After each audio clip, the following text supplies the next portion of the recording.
பாலும் தெளிதேனும் பாகும் பருப்பும் இவை நாளும் கலந்துனக்கு நான் தருவேன் கோலம் செய் துங்கக் கரிமுகத்து தூமணியே நீ எனக்கு சங்கத்தமிழ் மூன்றும் தா. ஞானானந்தமயம் தேவம் நிர்மலஸ்படிகாகிருதிம் ஆதாரம் சர்வ வித்யாராமய கிரீவம் உபாஸ்மகே. நமஸ்காரம். நேயர்கள் அனைவருக்கும் அஸ்ட்ரோ KS ஐயங்காரின் பணிவான நமஸ்காரங்கள். சக்தி ஜோதிட குழுவின் சார்பாக குரோதி ஆண்டு ஆணி மாத பலன்களை பற்றி பார்ப்பதற்காக வந்திருக்கின்றோம். அடியேன் சக்தி சோமையாகிய நானும் KS ஐயங்கார் அவர்களும் டாக்டர் ஹரிஹர சர்மா ஐயா அவர்களும் இந்த ஆணி மாத பலன்களை பற்றி விரிவாகவும் விளக்கமாகவும் சொல்வதற்காக வந்திருக்கின்றோம். சக்தி ஜோதிட குழுவின் சார்பாக ஹரிஹர சர்மாவின் பணிவான நமஸ்காரங்கள். நாம் ஒவ்வொரு மாதமும் பலன் பார்த்துக்கிட்டு வரோம். அதுபடி இந்த மாதம் பார்க்க போகிறது ஆணி மாதத்திற்கு உண்டான பலன்கள் என்ன அப்படின்னு பார்க்க போகிறோம். இப்போ நம்ம சொல்ல வர்றது எல்லாமே குறுகிய காலம், அதாகப்பட்டது ஆணி மாதம்னா 32 நாள். இந்த 32 நாளில் மெல்ல செல்லும் கிரகங்கள், விரைவாக செல்லும் கிரகங்கள் இருக்குது. விரைவாக செல்லும் கிரகங்களை வச்சு தான் நம்ம மாசாந்திர பலன்கள் சொல்கிறோம். விரைவாக செல்லக்கூடிய கிரகம் அப்படின்னாக்க ஃபஸ்ட்டு சந்திரன், அதுக்கு அடுத்தது அங்காரகன் செவ்வாய், அதுக்கு அடுத்தது புதன், அதுக்கு அடுத்தது சுக்கிரன், அடுத்தது மாச கிரகமான சூரியன். இதை வச்சுக்கிட்டு தான் நம்ம ஒவ்வொரு மாதமும் பலன் சொல்கிறோம். அதுபடி இந்த ட்ரிப்பு ஆணி மாதத்திற்கு என்னென்ன நற்பலன்கள் என்னென்ன கெடுபலன்கள் அப்படின்றத பார்க்க போகிறோம். அதுக்கு முன்னாடி ஆணி மாதம் என்றைக்கு பிறக்குது அப்படின்னாக்க நிகழும் மங்களகரமான குரோதி வருஷம் ஆணி மாதம் பிறக்கிறது ஆங்கில தேதிக்கு 15/6/2024 சனிக்கிழமை அன்னைக்கு பிறக்குது. அதுலேருந்து 32 நாள் 16/7/2024 செவ்வாய்க்கிழமை வரையிலும் ஆணி மாதம் பிறக்குது.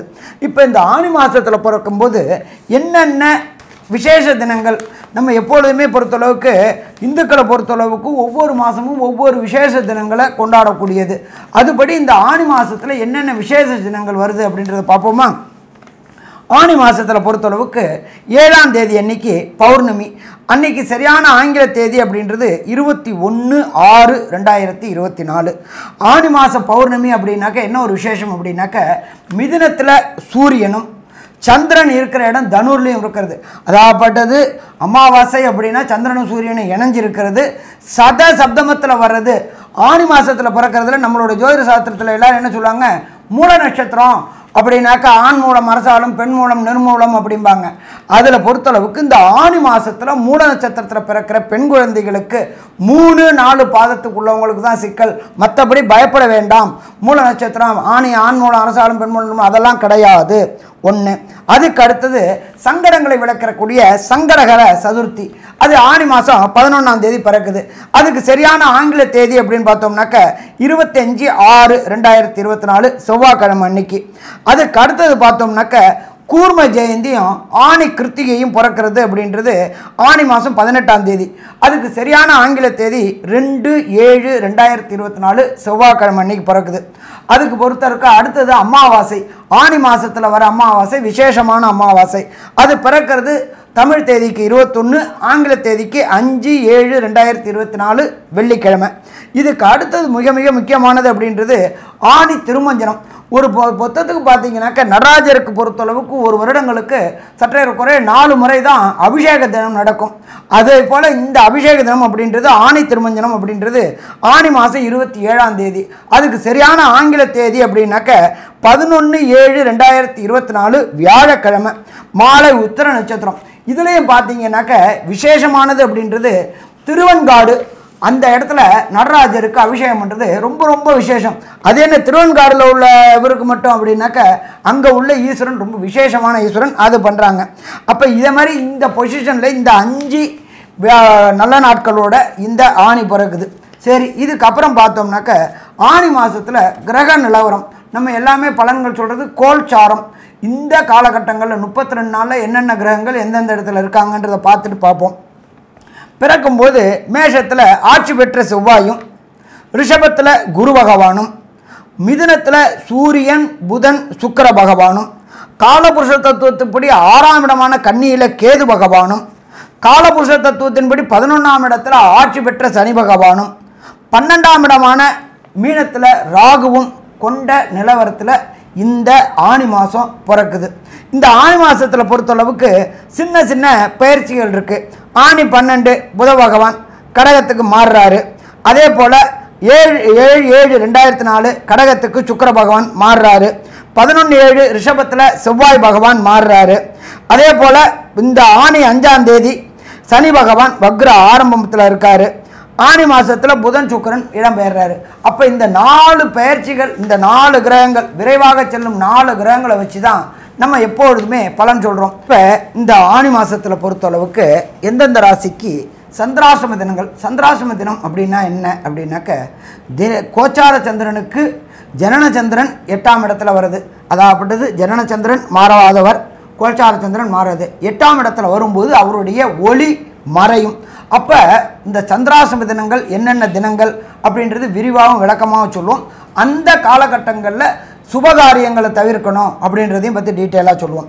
இதை தவிர உங்களுக்கு இந்த காலகட்டங்களில் என்னென்ன கோயிலுக்கு போயிட்டு எளிய பரிகாரம், ஒரு சில பேருக்கு பார்த்தோம்னாக்க தசாநாதன், புத்திநாதன், அந்தரநாதன், சூட்சுமநாதன் ப்ராப்ளமாக இருக்கக்கூடிய காலகட்டங்களில் இந்த விரைவாக செல்லும் கிரகங்கள்னால ஏற்படக்கூடிய தோஷங்கள், நற்பலன்கள் கிடைக்காம அது தள்ளி போகுது அப்படின்னாக்க அதற்கு உண்டான எளிய பரிகாரங்கள், ஆலய வழிபாடு மற்றும் மூலமந்திரங்கள் எல்லாமே விரிவாகவும் விளக்கமாகவும் சொல்ல போகிறோம். இப்போ ஒவ்வொரு ராசிக்கும் ஆணி மாதத்தில் என்னென்ன பலன்கள் அப்படின்றத விரிவாகவும் விளக்கமாகவும் பார்ப்போமா? அன்பார்ந்த மீனராசி என்பர்களே, நம்ம ஒவ்வொரு மாதமும் பலன் பார்க்குறோம். அதுபடி ஆணி மாதத்துக்கு உண்டான மீனராசி என்பவர்களுக்கு என்னென்ன நற்பலன்கள் இருக்குது, என்னென்ன கெடுபலன்கள் இருக்குது அப்படின்னு பார்ப்போம். உங்களுடைய ராசியிலேயே ராகு பகவான் இருக்கார். ராசியில் ராகு பகவான் இருக்கிறது சிறப்பா அப்படின்னாக்க, ஒரு பக்கம் சிறப்பு, இன்னொரு பக்கம் சிறப்பு இல்லாதது. ஏன்னு கேட்டிங்கன்னா, ராசியில் அசுப கிரகம் இருக்கிறது அப்படின்றது சிறப்பு கிடையாது அப்படின்னு ஒரு சில பேர் சொல்லுவாங்க.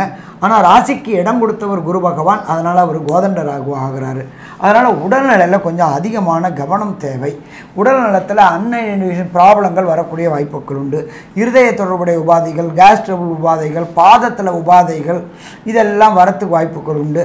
அதே போல் ஃபுட் பாய்சன்ஸ் ஆகக்கூடிய வாய்ப்புகள், அஜீரண கோளாறு வர வைக்கக்கூடிய வாய்ப்புகள் உண்டு. ஆனாலும் நம்ம எச்சரிக்கையோடு செயல்பட்டோம்னா எல்லா பிரச்சனையும் தவிர்க்கலாம். வெளியில் உணவு உண்பதை தவிர்த்தோம்னாலே பாதி பிரச்சனையை தவிர்த்திடலாம். அடுத்தது வாக்குஸ்தானமான 2ஆம் இடத்துல வாக்குஸ்தானாதிபதியான செவ்வாயே இருக்கிறாரு. 3ஆம் இடத்துல குரு இருக்கிறாரு. அப்போ சொன்ன சொல் வெல்லக்கூடிய வாய்ப்புகள் உண்டாகும். அது மட்டுமா அப்படின்னாக்கா, 2ஆம் இடத்து அதிபதி 2ஆம் இடத்துலேயே இருக்கிறதுனால வாக்கு, தனம், குடும்பஸ்தானம் வலுப்பெறுது. இதுவரை உங்களுடைய வாக்கு பலிதமாகாமல் இருந்த காலகட்டங்கள் போய் நீங்கள் சொன்ன சொல் வெல்லும் அப்படின்னா கண்டிப்பாக வெல்லும்.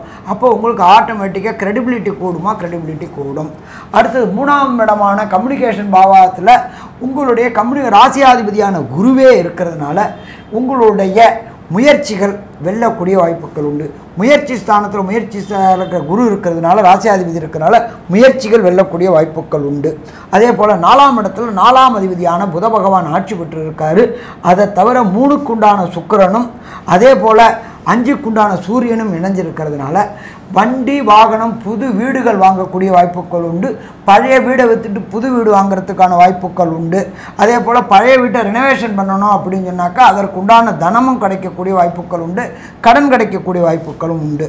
அதே போல் மாத்திருவுக்கு இதுவரையிலும் இருந்த உடல் உபாதைகள் விலகி உடல் உபாதைகள் நல்லபடியாக ஆகக்கூடிய வாய்ப்புகளும் உண்டு. சப்தமஸ்தானத்தில் கேது இருக்கிறதுனால உங்களுடைய பார்ட்னர், உங்களுடைய லைஃப் பார்ட்னர், உங்களுடைய தொழில் பார்ட்னர்கிட்ட எச்சரிக்கையாக இருக்கிறது மிக மிக சிறப்பாக இருக்கும். எப்போதுமே நம்மளுடைய எதிரி வலுத்துட்டாங்க அப்படின்னு சொன்னால் நம்ம தாழ்ந்து போகிறதுக்கூடிய வாய்ப்புகள் உண்டு. அதனால் பார்ட்னர்கிட்ட தொழில் செய்யக்கூடியவங்க ரொம்ப எச்சரிக்கையாக செய்யணும். இதை தவிர உங்களுக்கு பார்த்தோம்னாக்க 7.5 சனி நடந்துகிட்ருக்கு. இந்த 7.5 சனியும் விரய சனியாக இருக்குது. அப்போ விரய சனியாக இருக்கிறத சுப விரயங்கள், அசுப விரயங்களாக இருக்குது. அப்போ அது சுப விரயமாக மாற்றக்கூடியது நம்ம கையில் இருக்குது. அதனால் பொறுமையாக நிதானமாக ஒவ்வொரு முடிவும் எடுத்தாக்க அசுப விரயங்களையும் தவிர்த்து சுப விரயங்கள் ஏற்படக்கூடிய வாய்ப்புகள் உண்டு. ஏன்னா உங்களுடைய ராசிக்குநாதனான குரு பகவான் 3ஆம் இடத்துல இருந்துக்கிட்டு உங்களுடைய 11ஆம் இடமான மகரத்தை பார்க்குறார். அப்போ பிரகஸ்பதியான குரு 11ஆம் இடத்தை பார்க்கும்போது லாபம் நல்லபடியாக உண்டாகும். ஆனால் அதை நாம் எப்படி கொண்டு போகிறோம் அப்படின்றது தான் மெயின். ஸோ மொத்தத்தில் ஆணி மாதம் பொறுத்தளவுக்கு மீனராசி நேயர்களுக்கு நல்ல ஏற்றமான காலகட்டமாக இருக்குமா? ஏற்றமான காலகட்டமாகவே இருக்கும். அதில் எந்த விதமான ப்ராப்ளமும் இல்லை. நம்ம பலன் சொல்கிறது பொறுத்தளவுக்கு விரைவாக செல்லும் கிரகங்களான சூரியன், சந்திரன், புதன், சுக்கிரன், அங்காரகனை வச்சு தான் சொல்கிறோம்.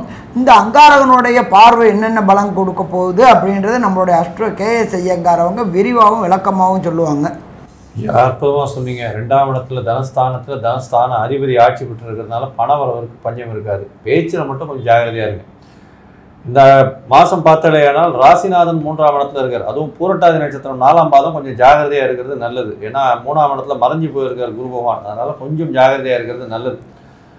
4ஆம் இடத்துல திக்பலம் பெற்று சுக்கிர பகவான் இருக்கிறது பெரிய விசேஷம். இதன் மூலியமாக பார்த்தாலேயானால் உங்களுக்கு படிக்கக்கூடிய குழந்தைகளுக்கெல்லாம் நல்ல ஏற்றம் கிடைக்கும். அதை தவிர பார்ட்னர்ஷிப் தொழிலில் பெரிய ஏற்றம் கிடைக்கக்கூடிய காலகட்டம், வெளிநாடு போகக்கூடிய காலகட்டம். அதை தவிர புதுசாக முயற்சிகள் எதாக இருந்தாலும் எடுத்தீங்கன்னா வெற்றி பெறக்கூடிய வாய்ப்புகள், அரசாங்க உத்தியோகம் கிடைக்கக்கூடிய வாய்ப்பு, இது எல்லாம் இருக்கும். இருந்தாலும் 7.5 சனி நடக்கிறது, 12ஆம் இடத்துல சனி, தேவையற்ற செலவுகள் கொஞ்சம் அதிகமாகவே இருக்கும். அதனால் கொஞ்சம் ஜாகிரதையாக இருங்க. பண வரவருக்கு பஞ்சமே இருக்காது. எது எடுத்தாலும் பணம் வரும். உங்களுடைய முயற்சிகள் எல்லாமே பணத்தில் போய் முடியும். பணம் வந்துட்டே இருக்கும். அதாவது எண்ணெய் டேப்பில் வர எண்ணெய் மாதிரி பிசுரே இல்லாமல் கொட்டிகிட்டே இருக்கும். அந்த மாதிரியான விஷயங்கள் இருந்தாலும்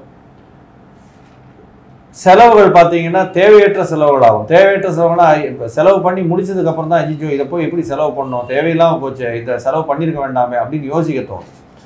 இந்த மாதிரியான விஷயங்கள் நிச்சயமாக நடக்கும். ஆடம்பர செலவுகள்னு சொல்லக்கூடாது, ஆடம்பரம் இல்லாமல் தேவையற்ற செலவுகள் கொஞ்சம் போகும்.